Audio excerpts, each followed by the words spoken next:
All right, the first top voice on the show, Professor Kenneth Rogoff, Professor of Economics at Harvard University, joining me on the show. Thank you so much, sir, for taking out the time and speaking to me on Prime Minister Modi's first budget in his third term. And let me start by asking you this, sir, that the state of the Indian economy, how do you view it? We've done better. We expect more reforms. What is the trajectory that you expect us to take from here on? Well, there's no question that India has been doing well while much of the rest of the world's been slowing down. It has a long way to go, but this has been a good period for India. There's no question. I think the issue is whether the growth can be sustained. How do you, the budget make some steps towards doing that, but how do you broaden the growth from just mainly infrastructure and service exports into other areas of the Indian economy, particularly jobs? What about attracting big ticket investments in manufacturing? Do you see that happening? We've made incremental progress in mobile manufacturing, but do you think that inflection point for India when it comes to manufacturing has come now? Well, I think the challenge for India is that one of the things that's been holding Indian growth back is this tariff wall, which is much greater than really any other major economy in the world, maybe Brazil. So modern manufacturing is very hard to do all in your own country. You have the Asian supply chain, you get parts from different countries. You can try to have a lot of it done in your country, Sure. but it's hard to have all of it. So that's been a perpetual handicap for India in building up in manufacturing.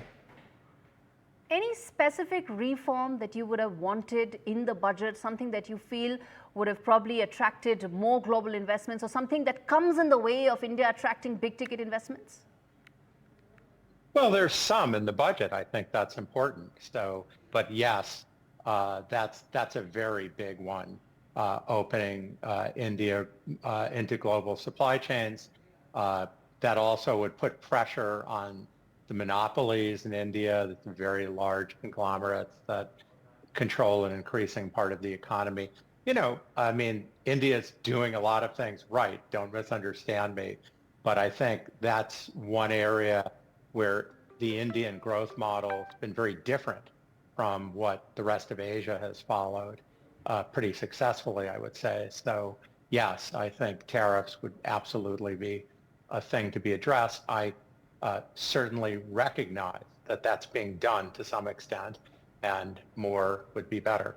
Of course, more can be done. We want to attract more investments. We are on a reform path. We want to train our workforce to be future ready.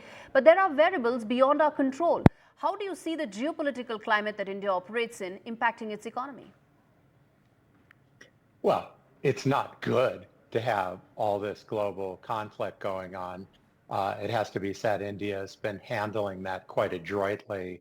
It has been able to continue to grow by, in many ways, remaining neutral, and it's benefited in some ways. For example, a lot of investments going to India that had been going to China, and that's definitely been a positive for India.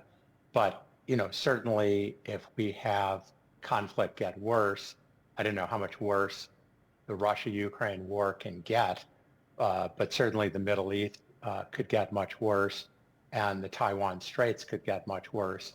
And, on the whole, those aren't good for India. I think this is a situation where India's neutrality has served it well, but still, on the whole, it would be better to have the world growing well than just to have India doing well. Absolutely, absolutely, Professor Rogoff. Thank you so much for taking out the time and speaking to me on India Assets.